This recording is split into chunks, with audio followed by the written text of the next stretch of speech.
Hello, welcome back. Today we're reading chapter 12 in The Secret in the Old Attic, a Nancy Drew mystery story by Carolyn Keene. All right, chapter 12, a surprising discovery. In the darkness, it was not easy for Nancy to distinguish objects, but she dimly saw the back of a man. He disappeared around a corner of the house. By the time she reached the spot, he had vanished. Now, where did he go so quickly? She asked herself, perplexed. She listened for footsteps, but could hear none. He must have gone into the house, she speculated excitedly, but where? Cautiously, she circled the old mansion, looking at each darkened window for a telltale light. None appeared. If that man is in the house, he must know his way around in the dark, Nancy thought. I must warn the others. She hurriedly went inside. Nancy spoke first to Bess and George, who were still in the kitchen. There is a prowler around, she said breathlessly. Will you please post yourselves outdoors and yell if you see him leave the house? Where are you going? George asked. To the attic. Not alone, Bess quavered. I'll get Mr. March. The elderly man was considerably upset by Nancy's announcement. After making sure that Susan was all right, they tiptoed to the attic door. Quietly, Mr. March opened it. As he did so, creaking sounds came from overhead. This was followed by the same harp-like notes Nancy had heard once before. There was no sign of a light above them. Nancy and Mr. March waited. Complete silence. The stillness was broken by Susan. Afraid, the child had come into the hall. Seeing the listening figures, she sped towards them, crying. What's the matter? Why are you going up to the attic? She asked in a loud voice. For a second, Nancy was distressed that the child had unwittingly alerted whoever was in the attic. Suddenly, it occurred to her that she might put Susan's questions to good use. She said in a loud voice, Get into bed, dear, and we'll tell you a story. She motioned to Mr. March to take the little girl away. Nancy lighted candles that she was holding and noiselessly stepped to the stairway, like she closed the door behind her with a bang. If someone is in the attic, I hope he thinks I went the other way, she thought. For several minutes she stood still. No light appeared above her. There were no sounds except the murmur of Mr. March's voice as he sought to calm Susan with a story. Finally, Nancy inched her way up the stairway, testing each step for creaky spots before putting her weight on it. Reaching the top step, she held the candle at arm's length. Quickly, she scanned the entire attic. No one here now, she decided. She sniffed suddenly. Smoke! Nancy's heart leapt wildly. Was the place on fire? She sniffed again. No, not on fire, but someone had been smoking recently in the attic. At that instant, Mr. March called up sharply, Nancy? Yes. Are you all right? Yes, I didn't find anyone here. The elderly man started up the stairs. I had no idea you were going to the attic alone, he said. I thought you would wait until I could get back. Before Nancy had a chance to reply, they heard a shout from the garden. Bess and George must have seen the man, Nancy cried, hurrying down the steps. She raced all the way to the front door. Her friends were running through the pine grove toward the main road. Nancy took after them as fast as she could. The chase ended abruptly a short distance from the road when they heard a motor start and saw a red tail light disappear around a bend. Their quarry had apparently jumped into the car and driven off. If that isn't the worst luck, George cried. We almost had him. It's a shame, said Nancy. Did you get a look at him? No, it was too dark, Bess replied. He seemed to sneak out of nowhere so unexpectedly. He was carrying a rolled paper in his right hand, George said. Did he come from the house? Nancy asked. We don't know. All of a sudden, there he was, just ahead of us. When George yelled, he started to run. Mr. March met the girls at the front door.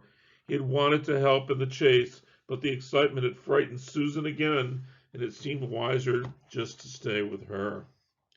It took Nancy a while to quiet the little girl down, but soon her eyelids closed, and she fell into a sound sleep. Nancy tiptoed to the hall and went downstairs.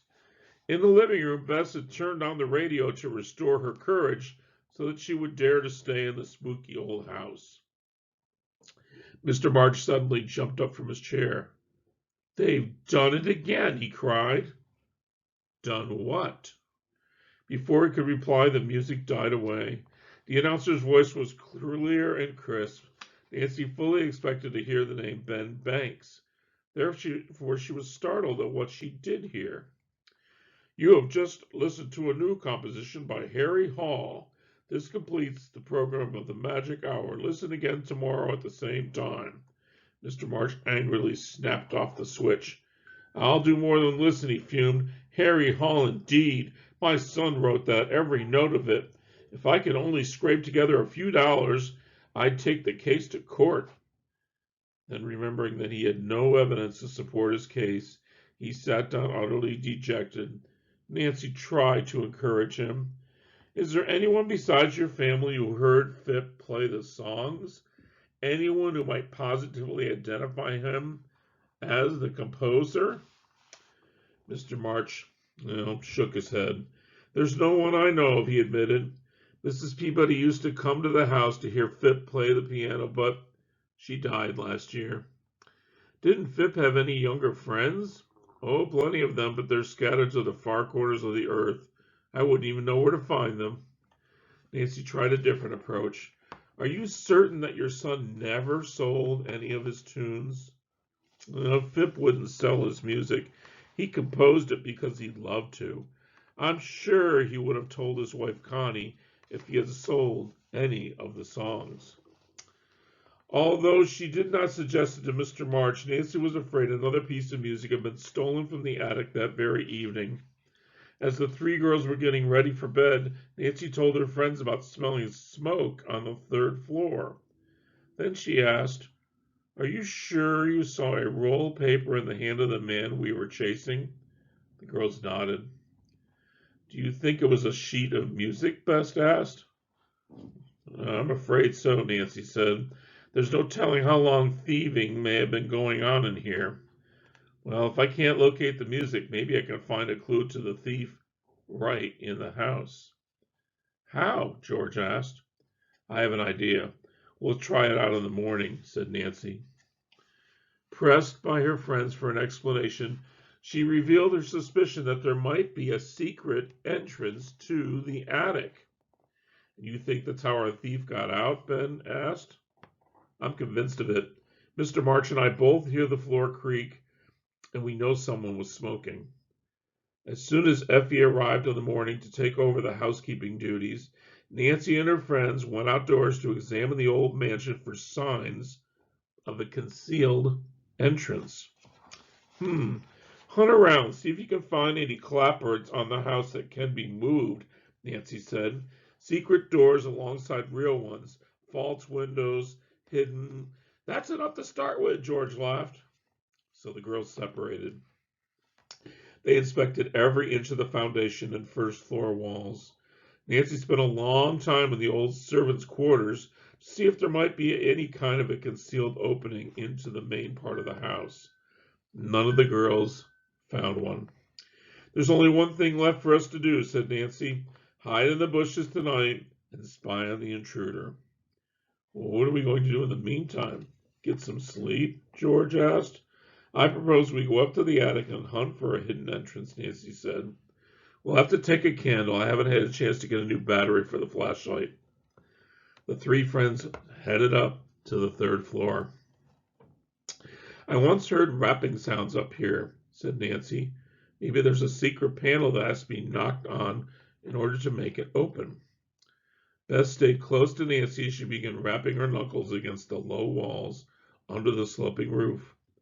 George decided to look through an old bureau dresser. Remembering that Mr. March needed money, she kept her eyes open for anything saleable. "Here's some beautiful lace," she called out, taking it from the drawer. "Let's see," Bess cried. George held up several dainty pieces. "Old lace is valuable," she said. "Someone who appreciates beautiful things would pay Mr. March a good price for this lovely work." "Do you have anyone in mind?" Bess asked. "Yes," George said. "Madame Perret, the dressmaker. Maybe she'll put it on one of the dresses for Diane Dite." George grinned. At that instant, Bess screamed, "Oh! Take it away!" She stood, staring. The girl had backed up towards the wardrobe, and the door had swung open. The long, bony fingers of the skeleton had grabbed her hair. Ooh. Quickly, George released its hold. Bess sank shaking onto a trunk. "See the way that skeleton hangs there with its back against the rear of the wardrobe and the other bony arm half upraised," Bess pointed out. "Just as if it were beckoning to us to come into the closet." "Why, so it does," Nancy agreed. She moved closer to that wardrobe. Excuse me. "Perhaps Phip March placed the skeleton in a way to convey a message to his family. Possibly there's a secret hiding place." "Oh, Nancy, close the door," Bess urged. While Bess looked on with disapproval, Nancy began an examination of the massive wardrobe. She had done so before, but this time the young detective paid particular attention to the section underneath the skeleton. Inch by inch, she ran her hand over the floor of the big piece of furniture. "Hold the candle, George," she asked. The other girl came closer.